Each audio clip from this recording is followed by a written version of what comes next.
কবরে যাওয়া লাগবে কি লাগবে না? যাওয়া লাগবে না, কার কার হাত তুলেন? একজনও নাই নাই সবাই কবরে যাবেন? যাওয়া লাগবে, কেউ বাঁচতে পারবে না। দাদা চলে গেল, বাবা চলে গেল, মামা চলে গেল, আমারও যাওয়া লাগবে। সেলিব্রিটি চাই, আরো সম্পদের পাওয়ার চাই। ব্যস্ত, আমরা মহা ব্যস্ত। এত ব্যস্ততা কিসের? স্টপ, থামেন, অনেক হয়েছে, আর না। বসেন, একটু ভাবেন। দাদা চলে গেল, বাবা চলে গেল, মামা চলে গেল, আমাকেও চলে যেতে হবে। মাঝে মাঝে কবরস্থানে যাবেন, যে একটু দেখবেন এই কবরস্থানে শিশুরা শুয়ে আছে, কিশোররা শুয়ে আছে, আপনার মতো তাগড়া যুবকরা শুয়ে আছে, ওদেরও রক্ত গরম ছিল আপনার মতো। আজরা নাই, সব শেষ। আপনাকেও যেতে হবে। এই কবরে আমাদেরকে যেতে হবেই। কবরের প্রশ্নের উত্তর দিতে হবে। চিল্লায় বলেন ঠিক কিনা? কবরে প্রথম প্রশ্ন করা হবে, মার রব্বুক, তোমার রবের নাম কি? আমাদের রব কে? ওমা দীনুক, তোমার ধর্মের নাম কি? আমাদের ধর্মের নাম কি? বিশ্বনবীর চেহারা দেখিয়ে বলা হবে, এই লোকটাকে তুমি চিনো কিনা? চিনি না আমরা? আমাদেরকে জিজ্ঞেস করা হবে, রব কে? বলবো আল্লাহ। ধর্ম কি? বলবো ইসলাম। এই লোকটারে চিনো নাকি? আমরা বলবো চিনি, আমাদের প্রাণের নবী মুহাম্মদ সাল্লাল্লাহু আলাইহি। তিনটা প্রশ্নের উত্তর করতে পারলে এডিশনাল আর একটা প্রশ্ন, ওমা ইলমু। এই তিনটা প্রশ্নের উত্তর জানলা কেন? নকল করছে নাকি? বাংলাদেশে নকল আছে না নাই? কোথায় নকল করে? হ্যাঁ, কিছু লিজেন্ড আছে দেখি, একেবারে জামার ভিতরে নকল, টুপির ভিতরে নকল, স্কেলের ভিতরে নকল, মৌজার ভিতরে নকল। আছে না নাই? কথা বলেন। ফেরেশতারা বলবে, তুমি তিনটা প্রশ্নের উত্তর করলে কি করে? আপনাকে বলতে হবে, আমি কোরআন থেকে শিখেছি, আমি হাদিস থেকে জেনেছি। চিল্লায় বলেন ঠিক কিনা? তখন ফেরেশতারা বলবে, আহলান ওয়া সাহলান, মারহাবান, কংগ্রাচুলেশন, তুমি উত্তর করতে পেরেছো। ইফসাহু লাহু কবরুহু ৭০ যিরান, আপনার কবরটারে ৭০ হাত লম্বা বানিয়ে দেয়া হবে। ইফতাহু লাহু বাবুন ইলাল জান্নাহ, জান্নাতের দিকে দরজা করে দেয়া হবে। ইলবাসু মিন লিবাসিল জান্নাহ, জান্নাতের পোশাক পরিয়ে দেয়া হবে। আর বলা হবে, নাম কানাউমিল আরুস, বাসর রাতে কনেকে নিয়ে বর যেমনি শান্তির ঘুম, আরামের ঘুম দেয়, তুমিও ঘুম দাও, ঘুমাও। You should get some sleep now, you are very tired man. ঘুমাও, অনেক হয়েছে, ঘুমাও। তোমার এই ঘুম কেউ ভাঙাবে না, ইসরাফিলের সিঙ্গার ফুৎকার ছাড়ো। আল্লাহ লম্বা ঘুম যেন দিতে পারি, তৌফিক দাও। আর যারা ইসলাম বিরোধী, কোরআন বিরোধী, বিশ্বনবী বিরোধী, তাদেরকেও প্রশ্ন করা হবে, তোর রব কে? মার রব্বুক, সে বলবে, লা আদরি, আমি কিছু জানি না, আমি মাপ চাই, দোয়াও চাই। কথা গন, জানি না, আমি কিছুই মনে করতে পারছি না, আমি কিছু জানি না, আমার ধর্ম নাই, কর্ম নাই, আমার ধর্ম যার উৎসব সবাই, আমার কোনো ধর্ম টর্ম নাই, আমার কোনো নামাজ রোজা নাই, আমার কোনো রব নাই। দ্বিতীয় প্রশ্ন, ওমা দীনুক, তোর ধর্মের নাম কি? সে বলবে, ধর্ম কি? আমি জানি না, আমি ধর্মরে গালি দিতাম, আমি দুনিয়া ইসলাম রে বাস দিতাম, আমি আলেম ওলামাদের বিরোধিতা করতাম, আর শাহবাগের মঞ্চে উঠে ভাষণ দিতাম। আসলে নাই, সব গুমর ফাঁস হয়ে যাবে। ইয়াউমুত তাকাবুন। এরপর বিশ্বনবীর চেহারা দেখিয়ে বলা হবে, এই লোকটারা চিনো নাকি? সে বলবে, চিনি না, তবে আমার বন্ধুরা তার বিরুদ্ধে ব্লগে লিখতো, আমিও ব্যাড কমেন্টস করে দিতাম, এই লোকটার বিরুদ্ধে আমি কার্টুন বানাতাম, এই বিশ্বনবীর বিরুদ্ধে আমি কথা বলতাম। চিল্লায় বলেন ঠিক কিনা? ফেরেশতারা বলবে, লা দারাইতা ওয়ালা তালাইতা, তুই কিছুই পারলি না, তুই তো কপাল পোড়া। ফায়ুতরাকু বিমাতারিকা মিন হাদিদ, লোহার হাতুড়ি দিয়ে পিটিয়ে ওর মাসেলগুলো থেতলে ফেলা হবে। ওয়াইকালু লিল আরদি ইলতাইমি, কবরের দুই পাশের মাটির বলা হবে, চাপ দেয়, এমন চাপ দিবে, ফাতাখতালিফা আদলাউহু, ডান পাশের পাজরের হাড্ডি বাম দিকে ঢুকে যাবে, বাম পাশের পাজরের হাড্ডি ডান পাশে ঢুকে যাবে। কিয়ামত পর্যন্ত এই মারামারি চলবে। আল্লাহ, এরকম ভয়ঙ্কর পরিস্থিতি থেকে আমাদেরকে বাঁচাও। ওই কবরের আযাব থেকে বাঁচার দরকার আছে না নাই? বিশ্বনবী বললেন, যে ব্যক্তি রাত্রিবেলায় সূরাতুল মুলক তেলাওয়াত করবে, তার কবরের আযাব হবে না। ইন্না হাযিহি সূরাতুন আযীমা মানিআতুন মিন আযাবিল কবর, এই সূরাটা এমন সূরা, সাধারণ কোন সূরা না। এই সূরাতুল মুলক যে রাত্রিবেলায় তেলাওয়াত করবে, তার কবরের আযাব থেকে তারে বাঁচিয়ে দিবে কে? নাম্বার 1 ফাজিলাত স্ট্যাটাস মনে থাকবে তো? 2 নাম্বার স্ট্যাটাস শাফাআত লি সাহিবিহা। এই সূরার তেলাওয়াতকারীর জন্য কিয়ামতের দিন সুপারিশ করবে। কোরআন সুপারিশ করবে, চারটেখানি কথা না। কোরআন যদি আপনার বিরুদ্ধে দাঁড়ায়, আপনার জান্নাত ক্যান্সেল। আর কোরআন যদি আপনার ব্যাপারে আল্লাহর কাছে রেকমেন্ডেশন করে, জান্নাত আপনার জন্য ওয়াজিব করে দিবে কে? এজন্য বিষ্ণু বললেন শাফাআত লি সাহিবিহা, কিয়ামতের দিন তেলাওয়াতকারীর জন্য আল্লাহর কাছে সুপারিশ করবে। 2টা গেল। 3 নাম্বার বিষ্ণু বললেন খাসামাত আন সাহিবিহা, এই সূরাটা কিয়ামতের দিন এই সূরার তেলাওয়াতকারীর পক্ষ নিয়ে আল্লাহর সাথে ঝগড়া করা শুরু করে দিবে। আল্লাহর সাথে ডিবেট করবে, ঝগড়া করবে, যতক্ষণ না হাত্তা আদখালাহুল্লাহুল জান্নাহ। হাদিসের টেক্সট হচ্ছে যে যতক্ষণ না আল্লাহ তাআলা তাকে জান্নাতে না ঢোকায়, ততক্ষণ ওই সূরার তেলাওয়াতকারীর পক্ষ নিয়ে আল্লাহর সাথে বিতর্ক, ঝগড়া, তর্ক চলতেই থাকবে। সুবহানাল্লাহ। আরো আসতে বলে। আবার বিষ্ণু বললেন মান ক্বারা বিহা ফি লাইলাতিন ফাকাদ আকসারা ওয়া আতওয়াবা, রাত্রিবেলা এই সূরাটা যে তেলাওয়াত করবে পুরো রাত্রিটারে বরকতময় করে দিবে কে? এজন্য বিশ্বনবী আবদার করে, আবেদন করে আমাদের কাছে বলে গিয়েছেন, আমি চাই আমার প্রতিটা উম্মতের হৃদয়ে এই সূরাটা গাথা থাক। আমি চাই আমার প্রতিটা উম্মতের সিনার ভিতরে এই সূরার 30টা আয়াত গ্রথিত করা থাক। সুবহানাল্লাহ পড়েন। মাত্র 30টা আয়াত মুখস্থ করতে রাজি আছেন? 1 মাসে কয় দিন? প্রতিদিন একটা করে আয়াত মুখস্থ করলে এই সূরা মুখস্থ করতে লাগবে কয় দিন? হ্যাঁ, হোমওয়ার্ক। এটা আপনাদের বাড়ির কাজ, যেহেতু ক্লাসে হোমওয়ার্ক দেওয়া যায় না। আরবিতে বলে আল ওয়াজিব আল মানজিলি। আমি গতানুগতিক তাফসীর করি না, আমি সমাজের খুঁতগুলো ধরে ডিসকাশনের মতো আমি করি। বিভিন্ন জেলায় যে ওখানকার ইয়াংদের সাথেও বসি, কথা বলি, এটাই আমার তাফসীর, এটাই কোরআনের এক্সপ্লেনেশন আর ইন্টারপ্রিটেশন। এতেই মানুষ উপকৃত হয় বেশি। চিল্লা এখন ঠিক কিনা? তো এটা আপনাদের বাড়ির কাজ, মাইথার দিয়া বাসীদের বাড়ির কাজ। হায়াতে আল্লাহ বাঁচায় রাখলে আবার কখনো দেখা হলে জিজ্ঞেস করবো যে মুল্ক মুখস্থ হয়েছে কিনা। কে মুখস্থ করবেন না হাত তোলেন। সবাই করবেন। এবার কে মুখস্থ করবেন হাত তুলে আমার না আল্লাহর দেখা। আল্লাহ তুমি কবুল করো। আর জোরে পড়েন আমিন। হাত নামান। এই সূরাটা it's an eye opener for you. এটা আপনার চোখ খুলে দিবে। এই সূরাটা আপনার চোখকে খুলে দিবে, আপনার ঘুমন্ত বিবেককে জাগিয়ে তুলবে। স্রষ্টার ব্যাপারে আপনার যদি কোনো সাসপিশন থাকে, সন্দেহ থাকে, এই সন্দেহের পাহাড়কে ভেঙে এই সূরা চুরমার করে দিবে। চিল্লায় বলেন সুবহানাল্লাহ। আল্লাহ ডেকে বলে গোলাম, কিছু নাস্তিক আছে আমারে খুঁজে পায় না। এরকম কপাল পোড়া নাদান নাস্তিক বাংলার জমিনেও আছে না নেই? এরা বলে আনসিন ইজ নাথিং, যেটা দেখা যায় না ওইটা মানি না। বলে না do you see the air in the atmosphere? বাতাসে, বায়ুমণ্ডলে যে বাতাস ঘুরে বেড়ায়, এটাকে তুমি দেখো তো মানো কেন? Why do you believe on that? Why do you believe on air? বাতাস বিশ্বাস করস কেন? কপাল পোড়া। নাস্তিকরা বাতাস মানে না। কথা কয়। Do you see the bad headache someone feel in his head and he's shouting? মাথার ব্যথায়, মাইগ্রেনের পেইনে যখন কেউ চিৎকার করে তার মাথার ব্যথা দেখা যায়। আমার এখন প্রচন্ড মাথা ব্যথা যদি হয়, আপনারা দেখতে পাচ্ছেন, তো নাস্তিকরা কি মাইগ্রেনের পেইন বিশ্বাস করে না? মাথা ব্যথা বিশ্বাস করে কি করে না? বাতাস বিশ্বাস করে কি করে না? কয় আনসিন ইজ নাথিং, যেটা দেখি না ওইটা বিশ্বাস করি না। কপাল পোড়া। আল্লাহ ডেকে বলে গোলাম আমার সৃষ্টির দিকে তাকা, আকাশের দিকে তাকা, বাতাসের দিকে তাকা, সাগরের দিকে তাকা। সাগরের মধ্যে আমি আল্লাহ আছিনা নাই? বিশাল বড় বড় পাহাড়ের দিকে তাকা, ঝর্ণার দিকে তাকা, ঝর্ণার মধ্যে আমি আছিনা নাই? ঝর্ণা রে বলনা রে কার বিরহে পাগল পাড়া তুই, কার মিলনে ফুল ফসলে ভরা রে তোর দুকুল বই, কার মিলনে ফুল ফসলে ভরা রে তোর দুকুল বই। ঝর্ণা রে বলনা রে কার বিরহে পাগল পাড়া তুই। সুবহানাল্লাহ পড়ে।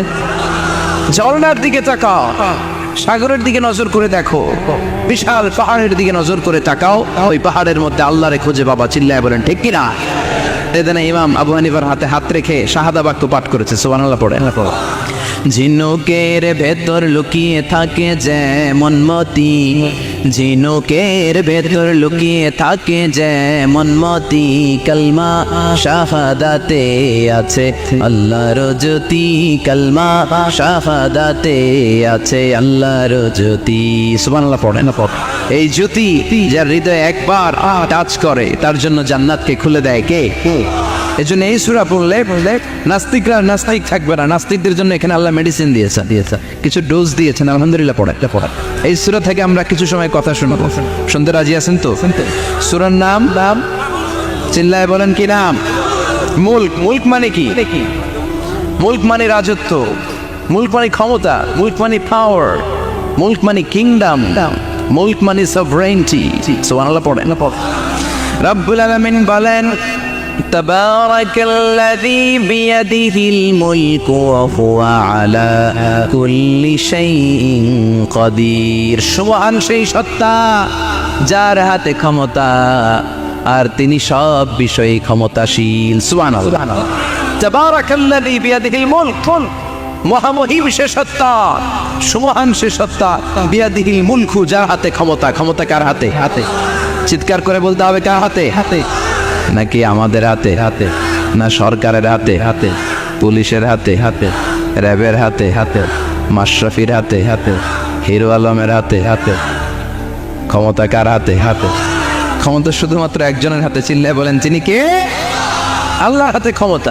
আর তিনি হচ্ছেন সকল ক্ষমতার উৎস, centre of the all powers. সব ক্ষমতার উৎস কে? নাকি জনগণ? আমরা কিন্তু এটাই শিখি, এদেশে আমাদেরকে রাষ্ট্রীয়ভাবে শেখানো হয় এটা রাষ্ট্রীয় কুফরি।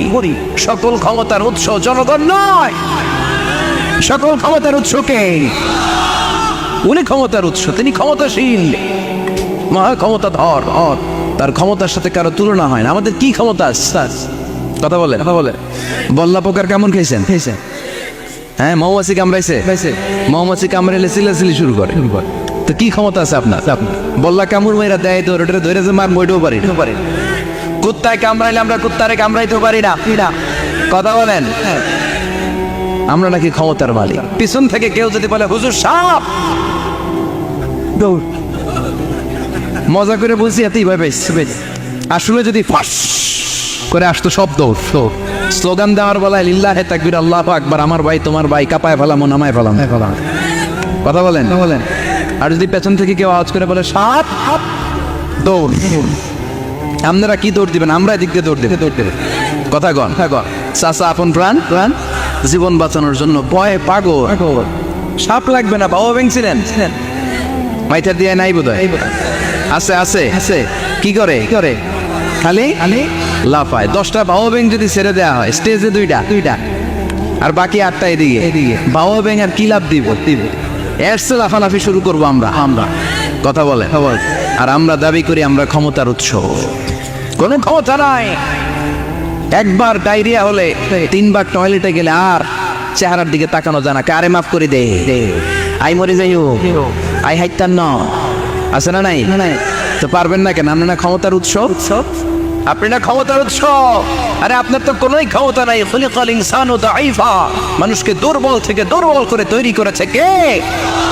এজন্য রব্বুল আলামিন বলেন তাবারাকাল্লাযী বিয়াদিহিল মুলকু ওয়া হুয়া আলা কুল্লি শাইইন কাদির। সুমহান সেই সত্তা যার হাতে ক্ষমতা। চিল্লায় বলেন ক্ষমতা কার হাতে? আমাদের হাতে কোনো ক্ষমতা নাই। আমরা হলাম দুর্বল। আমরা কি দুর্বলের ঘরের দুর্বল। আমরা যখন জন্মেছিলাম দুর্বল। আমার ছোট্ট একটা মেয়ে আছে, আমি অবাক হয়ে থাকি যে আমিও তাইলে ছোটবেলায় এরকম ছিলাম। না খাওয়ালে খেতে পারে না, পেশাব পায়খানা করে, ঘর নষ্ট করে, বমি করে, দাঁড়াতে পারে না, শুইতে পারে না, লালা পড়তে থাকে, ক্লিন করতে হয় সব সময়। তাকে আল্লাহর আদেশে দেহে ঢুকে, আল্লাহর আদেশে বের হয়ে যায়। ঠিক কিনা? এই যে ছোট্ট বাচ্চাটা দেহের ভিতরে যে রুহ ঢুকলো, কে দিল? 120 দিনের আগে মানব শিশুর দেহের ভিতরে কিন্তু রুহের ফুৎকার হয় না। সহিহ বুখারীর বর্ণনা 40 340 কত কথা বলেন? প্রথম 40 থাকে নুতফা, তারপরের 40 হয় আলাকা, তারপরের 40 হয় মুদগা, sperm drop, blood clot, and then the little flesh. ছোট্ট নাপাক পানি ছিলা, শুক্রাণু ছিলাম আমরা। কি ছিলাম? শুক্রও ছিলাম না, শুক্রাণু, শুক্রের অনু। এক ফোঁটা শুক্রের মধ্যে 20 কোটি অনু থাকে। ওই 20 কোটির একটা ছিলাম আমি আর আপনি। সুবহানাল্লাহ, বাড়িতে গিয়ে বললেন ডিম্ব আমরা ছিলাম না, আমরা ছিলাম ডিম্বাণু। এই ডিম্বাণু আর শুক্রাণু দুইটা মিলে আল্লাহ আমাদেরকে বানায় ফেললেন জাইগন্ট, সেখান থেকে এমব্রয়ো, তারপরে আস্তে আস্তে ইনিশিয়াল স্টেজগুলো শেষে একটার পর একটা স্টেজ পার করে তিনি আমাদেরকে বানালেন আলাকা, সেখান থেকে মুদগা, আমাদের দেহের ভেতরে তিনি স্কেলিটন ভরে দিলেন, কঙ্কাল, মাথার স্কাল দিলেন, খুলি দিলেন, নাক কান গলা দিলেন, আমার রেসপিরেটরি সিস্টেম চালু করে দিলেন। কত ছোট ছিলাম আমি, ক্ষুদ্র ছিলাম আমি। ফালইয়ানযুরিল ইনসানু মিম্মা খুলিকা মিম্মাইন দাফিক। মানুষের উচিত তার সৃষ্টি প্রক্রিয়ার দিকে নজর করে তাকানো। বাবার পিঠ থেকে সবেগে নির্গত হওয়া পানি দিয়ে মায়ের পেটে তোমারে ঢুকায় দিল কে? নাপাক পানি থেকে ছোট্ট ব্যাঙ্গাচির মতো ছিলাম, জোকের মতো মায়ের জরায়ুর দেয়ালে লেগেছিলাম। সেখান থেকে বড় করতে করতে আমার রেসপিরেটরি সিস্টেম, আমার এয়ারিং সিস্টেম, আমার সব সিস্টেমগুলো তিনি আমার দেহের ভিতরে সেট করে দিল। চিল্লায় কোন সুবহানাল্লাহ। 120 দিনের সার্টেন পিরিয়ড শেষে তিনি দেহের ভিতরে রূহের ফুৎকার দিলেন। দেয়া মাত্রই আমার রুহুতে ধপ ধপ ধপ ধপ ধপ ধপ শুরু হয়ে গেছে। ওই যে ধপ ধপ শুরু হয়েছে, আজও থামে নাই। এই ধপ ধপ থামলে বাঁচবেন, দম ফুরাইলে আমরা ঠুস হয়ে যাবো, ঠিক কিনা? হায় রে মানুষ রঙিন ফানুষ, দম ফুরাইলে তবু তো ভাই কারোরই নাই একটুখানি। হায় রে মানুষ রঙিন ফানুষ, রঙিন ফানুষ, হায় রে মানুষ। সুবহানাল্লাহ বলেন। সে আল্লাহ বললেন, গোলাম, জীবন আর মরণের মাঝখানে আমি তৈরি করেছি রুহু। পৃথিবীর বিজ্ঞানীরা সব বানাতে পারে, কম্পিউটার বানাতে পারে, প্লেন বানাতে পারে, হেলিকপ্টার বানাতে পারে, রকেট বানাতে পারে, কিন্তু গোটা বিশ্বের সব বিজ্ঞানীরা মিলে কি রুহু বানাতে পারে নাকি? কথা বলেন। গত বছর সোফিয়া নামে একটা রোবট আসছিল না? কথা গণ। ওটা মাথা উঁচু করে নিচু করে কথা বলতে চায়, মানুষের মতো হতে চায়। আসলে কি মানুষ? ওটার মধ্যে কি রুহু আছে? রুহু বানাইতে পারবে কেউ? এই রুহু নিয়ে যে কত গবেষণা, মুমূর্ষ রোগীদের উপর গবেষণা চালিয়েছে অনেক। বুলেট প্রুফ গ্লাসের ভিতরে মুমূর্ষ রোগীকে রেখে তারা চেক করতে চেয়েছে আমেরিকান বিজ্ঞানীরা যে রুহু কোন দিক দিয়ে বেরোয়। তারা ওজন করে দেখে, মানুষ মরে গেলে কোন লাশের ওজন বেড়ে যায়, কোন লাশের ওজন কমে যায়। যেটাতে কমে গেছে 2-1 কেজি কমে যায়, আর অবাক কি আগে ছিল 80 কেজি, এখন 78 কেজি, তার মানে 2 কেজি না, এটাই রুহু। এটাই কি? এটা হচ্ছে গবেষণার ধাপ। অনেকগুলো মডিউল তারা আনে, অনেক মুমূর্ষ রোগীকে গ্লাস ফিটিং করা, ইন্টেন্সিভ কেয়ারে রেখে তারা অবজার্ভ করে, আর অক্সিজেন মাস্ক খুলে দিয়ে তারা দেখে যে লোকটা ছটফট করে কিভাবে মরে। মরার আগে ওজন মাপ ছিল 80 কেজি, মরে গেছে পরে আবার ওজন দিয়ে দেখে 78 কেজি। কমছে কয় কেজি? বিজ্ঞানী কে পাইছে? সবাই কয় কি পাইছে? কয় রুহু। কই পাইলেন? আগে 80, এখন 78, 2 কেজি। রুহুর ওজন কয় কেজি? তো বিজ্ঞানীদের সিস্টেম হচ্ছে যে কোনো একটা বিষয়ের উপর গবেষণা চালালে তারা পূর্ণাঙ্গ ডিসিশনে পৌঁছতে পারে না। They couldn't jump to the final conclusion just on one module, based on one module. They cannot do it. তাদের অনেকগুলো মডিউল আনতে হয়। তারা আবার নমুনা আনলো আরেকটা। মুমূর্ষ রোগী, অক্সিজেন চেম্বার লাগানো, মাস্ক লাগানো, এটা খুলে ফেললে মরে যাবে। বুলেট প্রুফ করা গ্লাসের ভিতরে ঢুকিয়ে এটার ওজন মাপ, এটার ওজন 60 কেজি। এবার মাস্ক খুলছে, ছটফট করে, এটা শেষ। এবার মাপ দেখ, এবার মাইপা দেয়া গেছে 63 কেজি। ঠিক আছে, কয় কেজি বাড়ছে? এক একটার এক এক সিস্টেম হইতেছে, কোনোটা কমে, কোনোটা বাড়ে, কোনোটা কিচ্ছু হয় না। সবাই কয় তাইলে আপনি রুহু পাইলেন কই? আগেরটা কম ছিল, মনে করছিলেন 2 কেজি কমছে, ওইটাই রুহু এখন 3 কেজি বাইরে গেছে। মিলাইবেন কি দিয়া? কথা গন। আল্লাহ ডেকে বলে, গোলাম, কিয়ামত পর্যন্ত একটার পর একটা মুমূর্ষ রোগীকে বুলেট প্রুফ গ্লাসের ভেতরে ঢুকাতে পারবি, গবেষণা করতে পারবি, মাগার রুহু খুঁজে পাবি না। চিল্লায় বলেন ঠিক কিনা? কারণ এই রুহুর মালিক কে? সে আল্লাহ বললেন, আল্লাযী খালাকাল মাউতা ওয়াল হায়াতা লিয়াবলুয়াকুম আইয়ুকুম আহসানু আমালা। জীবন আর মৃত্যু বানালাম তোমাদেরকে পরীক্ষা করার জন্য। পরীক্ষা আছে না নাই? গোটা দুনিয়াটাই পরীক্ষা। আল্লাহ যারে পছন্দ করে বেশি তার পরীক্ষাও। আশাদ্দুন নাসি বালাআন আল আম্বিয়া। এই পৃথিবীতে আল্লাহ সবচেয়ে বেশি বালা মুসিবত দিয়ে পরীক্ষা করেছেন নবীদের। কারণ নবীরা আল্লাহর কাছে কম প্রিয় না বেশি প্রিয়? যেহেতু প্রিয় বেশি, পরীক্ষাও। এজন্য মুমিনের উপর যদি পরীক্ষা আসে, মুমিনের উপর যদি অত্যাচার আসে, মুমিনের উপর যদি ধৈর্যের পরীক্ষা আসে, জেল জরিমানা আসে, মুমিন ওইটারে ভয় পায় না। মুমিন ভয় পায় একজনকে, চিল্লায় বলেন তিনি কে? কারণ আল্লাহর ঘোষণা ওয়ালা তাহিনু ওয়ালা তাহজানু, ঘোষণাটা কার? ভয় নাই, তোদের চিন্তা নাই, আনতুমুল আ'লাউনা ইন কুনতুম মুমিনিন, তোমরাই বিজয়ী হবা যদি মুমিন হও, যদি মুমিন হও। এজন্য ধৈর্যের পরীক্ষা দিতে হবে, আল্লাহর উপর তাওয়াক্কুল করতে হবে, অত্যাচার আর জুলুম আল্লাহর নামে সহ্য করে যেতে হবে। চিল্লায় বলেন ঠিক কি না? কারণ মুসলিমের সাথে আল্লাহ থাকে। মুসলিমের বদদুয়াকে বিশ্বনবী ভয় করতে বলেছেন, কারণ মুসলিমের বদদুয়ার মাঝে আর আল্লাহর মাঝে পর্দা থাকে।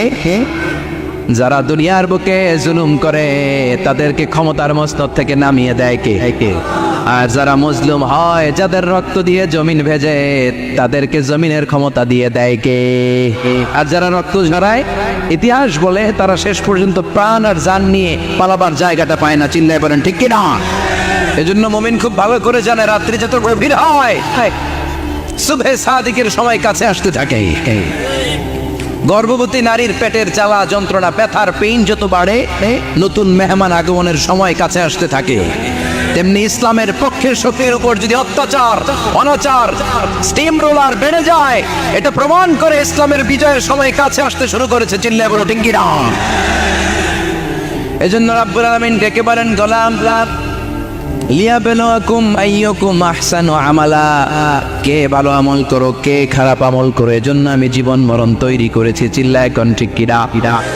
এরপর আল্লাহ বললেন, ওয়ালাকাদ যায়্যানাস সামাআদ দুনিয়া বিমাসাবিহা ওয়া জাআলনাহা রুজুমান লিশ-শায়াতিন। সুবহানাল্লাহ বলেন। ওয়ালাকাদ যায়্যানাস সামাআদ দুনিয়া। মাইকম্যান কোথায়? সাউন্ডটা বাড়াও। এত দুর্বল কেন তোমার সাউন্ড? মনে হচ্ছে আমি মাইক ছাড়া কথা বলছি। সাউন্ডটাকে স্ট্রং করো। ওয়ালাকাদ যায়্যানাস সামাআদ দুনিয়া, I have beautified the closer sky with candles, with light and stars. আল্লাহ বললেন, আমি দুনিয়ার আকাশকে তারা দিয়ে সুশোভিত করেছি। আকাশে তারা আছে না নাই? এগুলো এমনি হয়েছে না? তৈরি করছে কে? বিশ্বাস হয়? কোনো সন্দেহ আছে?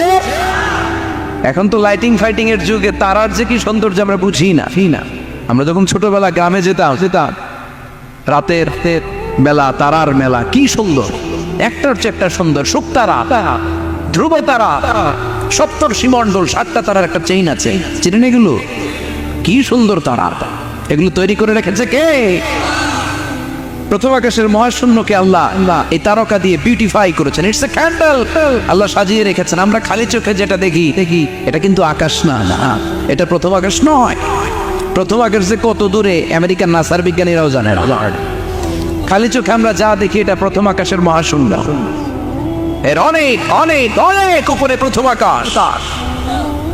এরপরে দ্বিতীয় আকাশের মহাশূন্যের স্তর শুরু, এরপরে দ্বিতীয় আকাশ, তারপরে তৃতীয় আকাশের মহাশূন্যের স্তর শুরু, তারপরে তৃতীয় আকাশ। একটার চেয়ে আরেকটা বড়। প্রথম আকাশের চেয়ে দ্বিতীয় আকাশ কত বড় বলি? আপনার হাতের আংটিটা যদি সাহারা মরুভূমিতে আপনি ছুঁড়ে ফেলে দেন, পুরো মরুভূমির তুলনায় আংটি যত ছোট, আল্লাহর দ্বিতীয় আসমানের তুলনায় আল্লাহর প্রথম আসমানটা ঠিক তত ছোট। একটার চেয়ে একটা বড়, একটার চেয়ে একটা বড়। সূর্য দেখে আমরা অবাক হয়ে যাই। 9,30,00,000 মাইল দূরে, এই পৃথিবীর চেয়ে 13 লক্ষ গুণ বড়। এটার সানশাইন, আলো আসতে পৃথিবীতে 8 মিনিট 18 সেকেন্ড লেগে যায়। আমরা মনে করছি সূর্যই বড়। আমরা বসে আছি মাইথার দিয়াতে, তাই না? এই জায়গাটার নাম কি? মাইথার দিয়া। কিন্তু খালি এতটুকু প্যান্ডেলের সমান। কত বড় মাইথার দিয়া! এই পুরো মাইথার দিয়ে কোন থানায় পড়ছে? দাউদকান্দি হচ্ছে কুমিল্লার 16টা থানার একটা, ঠিক কিনা? 16 থানা মিলে কুমিল্লার একটা জেলা। এরকম কয়টা জেলা আছে? 64 জেলা। এই 64 জেলা মিলে আমাদের সুজলা সুফলা, শস্য শ্যামলা, ডিজিটাল বাংলাদেশ। কথা গণ। আর বাংলাদেশ হচ্ছে পৃথিবীর সবচাইতে বড় দেশ। হ্যাঁ, 64 জেলা, এরপরে ছোট। যাদের অ্যাটলাস ম্যাপ নিয়ে যাদের ধারণা আছে, তারা দেখবেন বাংলাদেশ এই শব্দটা লেখার জায়গাও আমরা পাই না। মানচিত্রে বাংলাদেশ শব্দটা লেখার জায়গা পায় না। বিআরএ উঠে যায় ইন্ডিয়ার উপর, আর ডিএসএ উঠে যায় আবার ইন্ডিয়ার উপর। মাঝখানের দুইটা অক্ষর বাংলাদেশের উপরে পড়ে, চিল্লায় বলেন ঠিক কিনা? এটা কত ছোট দেশ, পাশের ইন্ডিয়া 20-25 গুণ বড়। ইউরোপ আমেরিকার অনেক দেশ আছে, আমেরিকায় বাংলাদেশের চেয়ে শতগুণ বড়, কানাডা কয়েকশো গুণ বড়, রাশিয়া কয়েকশো গুণ বড়। এরকম প্রায় 200 দেশ নিয়ে পৃথিবীর স্থলভাগ আর 70 ভাগ হচ্ছে শুধু পানি। এই সব মিলে আমাদের এই পৃথিবী। আর এত বড় পৃথিবীর চেয়েও নাকি সূর্য 13 লক্ষ গুণ বড়। তার মানে সূর্যই বড়? না, সূর্যের চেয়ে অনেক বড় তারা আছে। সূর্যের পরে পৃথিবীর সবচেয়ে কাছের যে তারা বা স্টার, ওটার নাম হচ্ছে প্রক্সিমা সেন্ট্রাই। নাম কি? প্রক্সিমা সেন্ট্রাই। এরপরে আলফা সেন্ট্রাই এ, আলফা সেন্ট্রাই বি, ইটা ক্যারিনা, বেটেলজিউস, এরকম একটার পর একটা তারা। যেই সূর্য পৃথিবীর চেয়ে 13 লক্ষ গুণ বড়, বেটেলজিউস নামে একটা তারা আছে, ওটা সূর্যের চেয়ে 33 কোটি গুণ বড়। তার মানে কি বেটেলজিউসই সবচেয়ে বড় না? ছোট্ট একটা তারা। এই বেটেলজিউসরে খেয়ে ফেলাইতে পারে এরকম 1000 কোটি গুণ বড় সাইজের তারা আছে না নাই? এরকম কয়েক বিলিয়ন তারা নিয়ে আমাদের গ্যালাক্সি গঠিত। আমাদের গ্যালাক্সি, এটার নাম মিল্কি ওয়ে। এটার নাম কি? আমাদের গ্যালাক্সি। এই গ্যালাক্সিতে আমাদের অবস্থান। এরকম কত হাজার কোটি গ্যালাক্সি আছে আমেরিকার নাসার বিজ্ঞানীরাও জানেন। আমাদের গ্যালাক্সির সবচেয়ে কাছের যে গ্যালাক্সি, ওই গ্যালাক্সিটার নাম হচ্ছে অ্যান্ড্রোমেডা। কি নাম? অ্যান্ড্রোমেডা। আমাদের গ্যালাক্সি থেকে কেউ যদি কাছের গ্যালাক্সি অ্যান্ড্রোমেডাতে যেতে চায়, তার 2.5 মিলিয়ন লাইট ইয়ার্স সময় লেগে যাবে। কথাটা কঠিন হয়ে গেছে, আমি ভেঙে বলি, তারপরে সুবহানাল্লাহ কই। আমাদের গ্যালাক্সির নাম মিল্কি ওয়ে। মিল্কি ওয়ে থেকে যদি কেউ অ্যান্ড্রোমেডাতে যেতে যায়, কত সময় লাগবে? 2.5 million light year. Light year মানে আলোক বর্ষ। আলোর গতিতে যদি ছোটা যায় 2.5 মিলিয়ন মানে হচ্ছে প্রায় 25 লক্ষ। তাহলে পৃথিবীতে সবচেয়ে দ্রুতগামী যে বিষয়টা আবিষ্কৃত হয়েছে সেটা হচ্ছে আলো। এই যে লাইট মারলে যে ছুটে, এই লাইট প্রতি সেকেন্ডে 1,86,000 মাইল বেগে ছুটতে পারে। 1 মিনিটে না, 1 ঘন্টা না, 1 মিনিটে না, 1 সেকেন্ডে আলো চলে যায় কয় মাইল? 1,86,000। খুঁটিয়ে চিন্তা আপনি কল্পনা করতে পারেন? হয়তো মাথা লাগাইতেছে না। এটা কি কল্পনা করা যাবে? আমার তো তার ছেড়ে যাচ্ছে। 1 সেকেন্ডে নাকি আলো ছুটে 1,86,000 মাইল বেগে। 1 সেকেন্ড শব্দ কইতে তো 2 সেকেন্ড লাগে। কথা কন। এর মধ্যে আলো চলে গেছে 1,86,000 মাইল। তো কোন রকেট যদি আপনি পান, যে রকেট দিয়ে সেকেন্ডে 1,86,000 মাইল বেগে রকেটটা ছুটবে প্রতি সেকেন্ডে, খেয়াল করেন, ঘন্টায় না, মিনিটে না, কিসে? সেকেন্ডে। যে রকেটটা সেকেন্ডে 1,86,000 মাইল বেগে ছুটবে, ওই রকেটটা দিয়ে আমাদের গ্যালাক্সি থেকে আমাদের পাশের গ্যালাক্সি অ্যান্ড্রোমেডাতে পৌঁছতে আপনার 25 লক্ষ বছর লেগে যাবে। সুবহানাল্লাহ। বাড়িতে গিয়ে বললেন এরকম বিশাল বিশাল তারা দিয়ে আমাদের আকাশটারে বিউটিফাই করেছে কে? এজন্য আল্লাহ বললেন, ওয়ালাকাদ যায়্যানাস সামাআদ দুনিয়া বিমাসাবিহা ওয়া জাআলনাহা রুজুমান লিশ-শায়াতিন। আমি এই দুনিয়ার আকাশটারে সুন্দর সুন্দর তারকারাজি লাইটের মতো সেটিং করে সুশোভিত করেছি।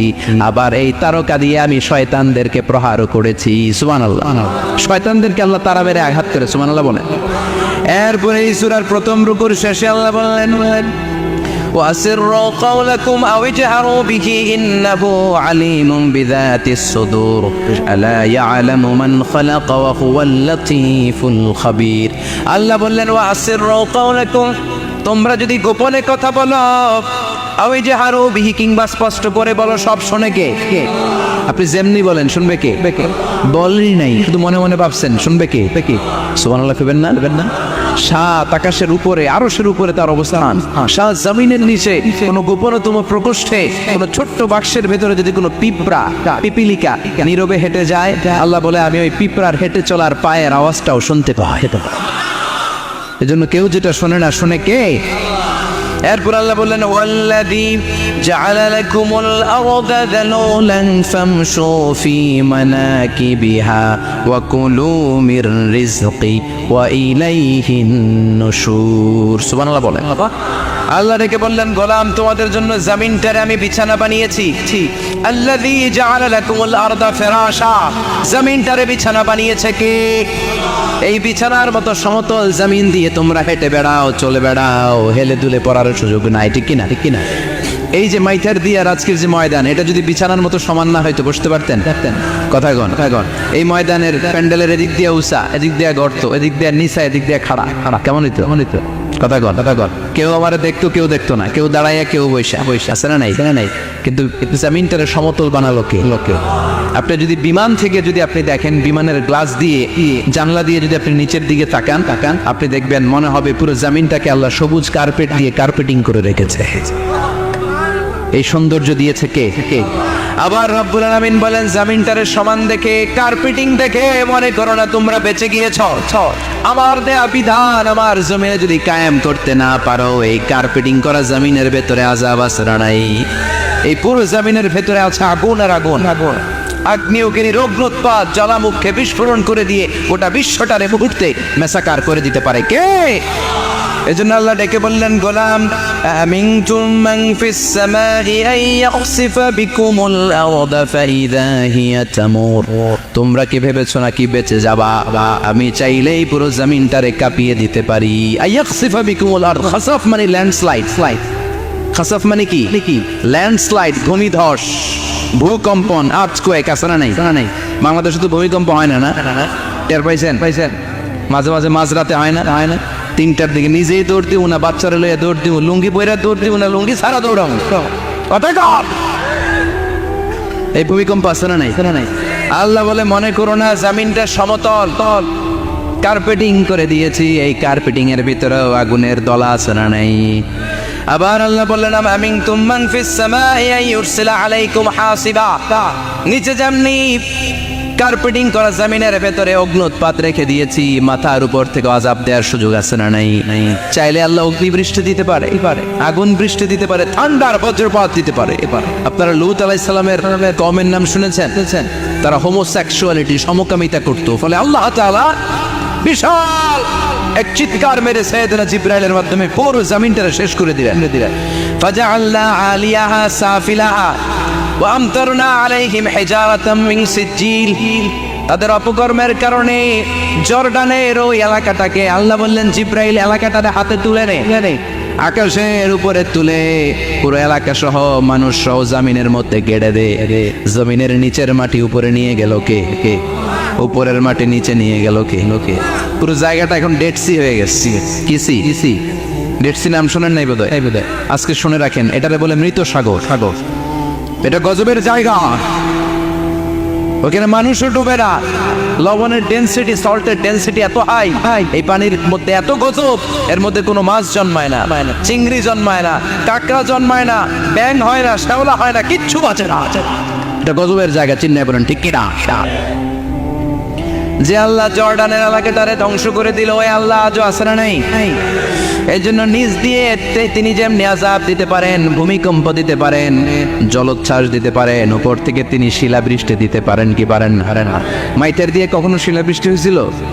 হ্যাঁ, ফসল ক্ষেত শেষ করে দেয় না? ছাগল টাগল মরে যায়। ছাগল যদি ইয়েতে থাকে ক্ষেতের মধ্যে, বড় শিলা মাথায় পড়লে শেষ, মানুষও শেষ, টিনের চালও শেষ। কথা কন।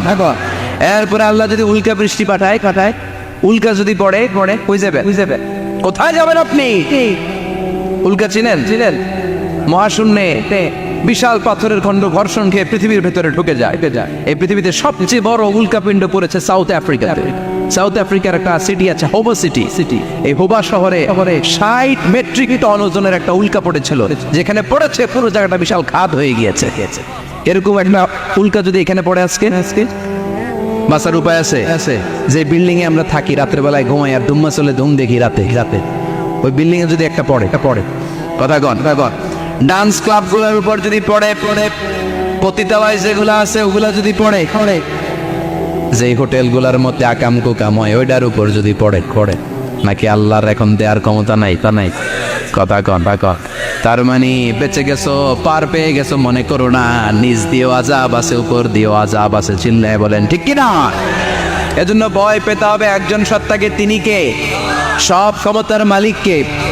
এরপর আল্লাহ বললেন, আওয়ালাম يروا إلى الطير فوقهم صافات ويقبضن ما يمسكهن إلا الرحمن إنه بكل شيء بصير سبحان الله বলেন আল্লাহ বলেন তোরা নাস্তিক হস কেমন করে মানুষ নাস্তিক হয় কেমন করে মানুষ কি মুক্ত বিহঙ্গের দিকে নজর করে তাকায় না আকাশে মুক্ত বিহঙ্গ নাই তো নাই বিহঙ্গ বুঝছেন তো পাখি পাখির কথা কোরআনে বললো কে সুবহানাল্লাহ কইবেন না وأرسل عليهم طيرا أبابيل আবার কাবা ভাঙতে এলে পাঠাও আবাবিল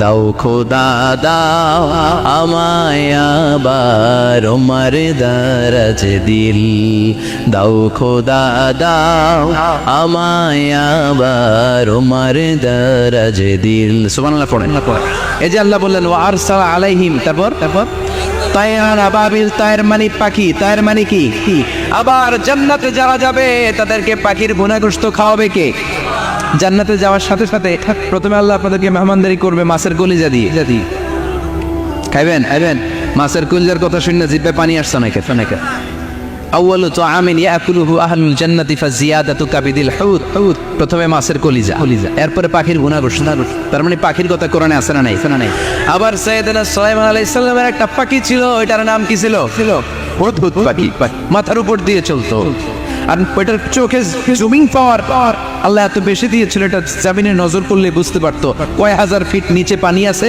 পানিটা মিষ্টি না লবণাক্ত না কেমন দেখে মুহূর্তের মধ্যে সাইয়েদনা সুলাইমানের কাছে সব তথ্য সরবরাহ করে দিত সুবহানাল্লাহ এজন্য আল্লাহ বললেন নাস্তিকগুলো কি পাখির দিকে তাকায় না এই পাখির দিকে তাকালে পাখির রব আল্লাহরে খুঁজে পাওয়া যায় পাখির দিকে তাকালে মুক্ত বিহঙ্গের দিকে তাকালে কেমন করে পাখিগুলো উড়ে যায় এই পাখিগুলো আকাশে ধরে রাখে কে মা ইউমসিকুহুন্না ইল্লা রহমান ওই রহমান ছাড়া কেউ পাখিগুলোর শূন্যে ধরে রাখতে পারে না কত শত আয়াতে যে আল্লাহ পাখির কথা বলেছেন হিসাব নাই কত ধরনের পাখি যে আল্লাহ বানিয়েছেন কোনো হিসাব নাই আপনারা ঘরে জিওগ্রাফিক্যাল চ্যানেলগুলো দেখেন হ্যাঁ না জি বাংলা দেখেন স্টার জলসা কিরণমালা কি দেখেন জিওগ্রাফিক্যাল চ্যানেল দেখবেন ওখানে দেখবেন একটা পাখি আল্লাহ তৈরি করেছে পৃথিবীর সবচেয়ে ছোট পাখি নাম হলো হামিং বার্ড কি নাম the smallest bird ever in the world সবচেয়ে ছোট এটা প্রাপ্তবয়স্কে 3 থেকে 5 ইঞ্চি লম্বা হয়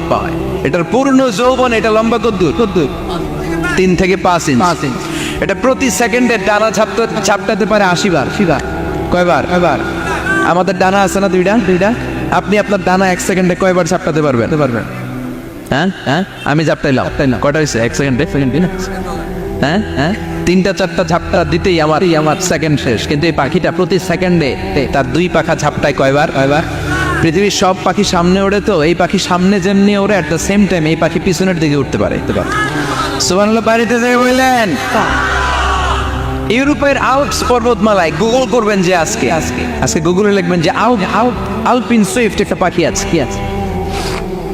এই পাখিটা একবার যখন শূন্যে উড়াল দেয় উড়ন্ত অবস্থায় এটা আকাশে 6 মাস থাকতে পারে আকাশের মেঘের আপ থেকে পানি খায় শূন্যে ভেসে বেড়ানো পোকামাকড় ধরে খেয়ে বেঁচে থাকে 6 মাস পরে একবার জমিনে ল্যান্ড করে নেমে কয়েকদিন থেকে আবার উড়াল মারলে আবার 6 মাস আলপিন সুইফট আরেকটা পাখি আছে অদ্ভুত পাখি নাম হোমা বার্ড এই হোমা বার্ড উড়ন্ত অবস্থায় ডিম পেড়ে দেয় আর ওই ডিমটা জমিনে পড়ার আগেই মাঝখানে ডিম ফেটে বাচ্চা বেরোয় বাচ্চা উঠতে শুরু করে দেয় এই পাখিগুলোর কথা কোরআনে আছে না নাই এজন্য আল্লাহ বললেন আওয়ালাম ইয়ারাউ ইলা তাইরি ফাওকাহুম সাফাতি ওয়া ইয়াকবিদনা মা ইউমসিকুহুন্না ইল্লার রাহমান ইন্নাহু বিকুল্লি শাইইন বাসীর আল্লাহ বললেন নাস্তিকগুলো কি পাখির দিকে নজর করে তাকায় না পাখির দিকে নজর করে যদি তাকায় তখন পাখির রব আল্লাহরে খুঁজে পাবে চিল্লায় বলেন ঠিক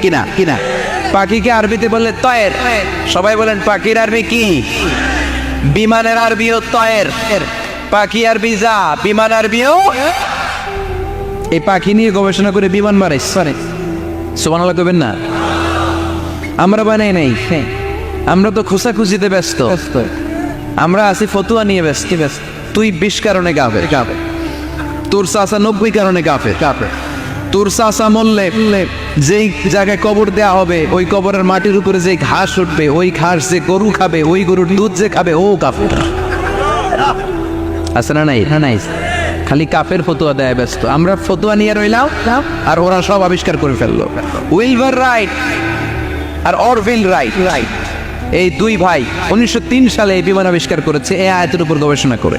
আওয়ালাম ইয়ারাউ ইলা তাইর, ওরা কি পাখি নিয়ে ভাবে না? আমাদের তো ভাবার সময় নেই, আমরা আছি মদ নিয়ে আর নারী নিয়ে আর জুয়াবাজি নিয়ে। চিল্লায় বলেন ঠিক কিনা? এমন অনেক মন্ত্রীদের হোটেল আছে যেখানে পতিতালয়ের আড্ডাখানা। চিল্লায় বলো ঠিক কিনা? মুসলমানরা মদ আর নারী নিয়ে ব্যস্ত, আর ইহুদি খ্রিস্টানরা আমাদের সব ঐতিহ্যকে ধারণ করেছে। উইলবার রাইট অরভিল রাইট গবেষণা শুরু করে দিল। পাহাড়ে শুয়ে শুয়ে দুই ভাই খালি পাখির ছবি আঁকে, কেমনে পাখিগুলো টানা ঝাপটা মেরে ওঠে, কেমনে নামে। গবেষণা করতে করতে করতে প্লেন বানায় ফেললো 1903 সালে। আজ থেকে 100 বছর আগের স্টোরি শোনাচ্ছি আপনাদের। তখনকার বিমান এখনকার বিমানের মতো ছিল না। আপনি দেখবেন যে শুরুতে বিমান কেমন ছিল। শুরুতে ভাঙ্গাচুরা দুটা পাখা নিয়ে একটু উড়ে আবার থপাস করে পড়ে, কিন্তু আশা হারায় নাই, আবার উড়ে থপাস করে পড়ে। আমেরিকাতে সুবিধা করতে পারেনি। ফ্রান্সের এক কিং তাদেরকে ডোনেট করেছে বিপুল অঙ্কের টাকা দিয়ে। তারা প্রথম ফ্রান্সের একটা শহর থেকে আরেকটা শহরে পৃথিবীর প্রথম প্যাসেঞ্জার প্লেন নিরাপদে ল্যান্ড করেছে। মানুষের উড়ার স্বপ্ন সফল হতে শুরু করলো। এখন বিভিন্ন ধরনের বিমান একটার পর একটা শুরু হয়েছে। এই পৃথিবীর সবচাইতে দ্রুতগামী যে বিমানটা আগে ছিল নাম ছিল কনকর্ড, যাত্রীবাহী বিমান। এটার পরে এখন একটা বাইরে এসে বোম সুপারসনিক। কি নাম? Bomb supersonic. এত স্পিডে চলে, এই মাত্র দেখলেন এদিকে এয়ারপোর্ট দেখবেন নাই, ওই দিকে সুবহানাল্লাহ পড়ে। কি বিশাল বিশাল ডবল ডেকার গুলো নিয়ে শূন্যে উড়াল দেয়। বোয়িং A380 বর্তমান পৃথিবীতে সবচেয়ে বড় প্যাসেঞ্জার বিমান। কার্গো বিমান তো এগুলোর 7-8 ডবল বড় হয়। I'm talking about the passenger plane A380 525 জন যাত্রী নিয়ে এটা শূন্যে উড়াল দেয়। 525 জন যাত্রী, কেবিন ক্রু, পাইলট, বিমানের ওজন, খাবার দাবারের ওজন, ফুয়েলের ওজন, 525 জনের লাগেজ ট্যাগেজের ওজন, এই সব নিয়ে শূন্যে উড়াল দেয়। সুবহানাল্লাহ কইবেন না? এই বিমান আবিষ্কারের আগ পর্যন্ত গোটা বিশ্বব্যাপী সব দেশে দেশে ছিল সেনাবাহিনী আর নৌবাহিনী। বিমান আবিষ্কার হওয়ার সাথে সাথেই শুরু হয়ে গেল বিমান বাহিনী, এয়ারফোর্স, মিলিটারি। এখন বোম সুপারসনিক বানায়, এখন ড্রোন হামলা করে, এখন মিসাইল হামলা করে, এখন স্যাটেলাইট পাঠায়। আমরাও পাঠাইছি। কি নাম? Bangabandhu satellite. We launching the Bangabandhu satellite channel last year. আমরা বঙ্গবন্ধু স্যাটেলাইটও পাঠাইছি উপরে। সব কিছু পাখির উপর গবেষণা করে হয়েছে। চিৎকার করে বলেন ঠিক কি না? এই জন্য আল্লাহ ডেকে বললেন, গোলাম ওরা কি পাখির দিকে তাকায় না? পাখির দিকে যদি নজর করে একটিবার তাকাতো, নাস্তিক আর নাস্তিক থাকতে পারতো না। এজন্য নাস্তিকদের জন্য সূরার ভেতরে ডোজ আছে, আই ওপেনার আছে। সর্বশেষ আল্লাহ একটা প্রশ্ন দিয়ে সূরাটা শেষ করলেন। প্রশ্নটা শুনবেন সবাই। আল্লাহ বললেন, কুল আরাআইতুম ইন আসবাহা মাউকুম গাওরান ফামান ইয়াতিকুম বিমাইম মাইন। বলো দেখি সবে শুকাইয়া যদি যায় এই পৃথিবীর পানি, তাহলে হেথায় তটনির ধারা কে দিবে সবারে আনি? কে দিবে? একদিন সকালবেলা ঘুম থেকে উঠছেন, টয়লেটে যাবেন, মুখ ধুবেন, স্কুলে যাবেন, অফিসে যাবেন, কাজে যাবেন, যায় দেখেন টিউবওয়েল চাপতেছেন, পানি নাই। ট্যাপ ছাড়লেন, পানি নাই। চোখের মধ্যে ময়লা, নাকে ময়লা। টয়লেটে যাবেন, পানি নাই। পুকুরে যাইবা, দেখেন পানি নাই। বিশাল বিশাল মেশিন বসিয়ে মাটির নিচ থেকে ভূগর্ভস্থ পানি ওঠানোর চেষ্টা করলেন, একটা পানি নাই। এক ফোঁটা পানি গোটা বিশ্বে কোথাও নাই। কে দিব পানি আপনারে? পানি সম্পদ মন্ত্রী দিব, ডোনাল্ড ট্রাম্প দিব, শেখ হাসিনা দিবে? কেউ দিতে পারবে? এক ফোঁটা পানি বানানোর ক্ষমতা আমাদের না, ঠিক কিনা? পানির বৈজ্ঞানিক নাম হচ্ছে H2O। কি নাম? এই দেশে H2 নিয়ে কত কথা আছে না নাই? হাইড্রোজেনের 2টা মলিকিউল, অক্সিজেনের একটা মলিকিউল। এই 2টা গ্যাস, হাইড্রোজেন আর অক্সিজেন, 2 গ্যাস একসাথে মিলাইলে কি হয়? কথা বলেন। মিঠা নদীর পানি নিয়ে সুবহানাল্লাহ পড়েন। আল্লাহ বললেন, ঘুম থেকে উঠে যদি দেখো পৃথিবীর সব পানিগুলো একেবারে পৃথিবীর নিচে চলে গেছে, কোনো মাধ্যম দিয়ে এক ফোঁটা পানির জোগাড় আর বন্দোবস্ত করা যায় না, কে তোদেরকে পানি এনে দিবে?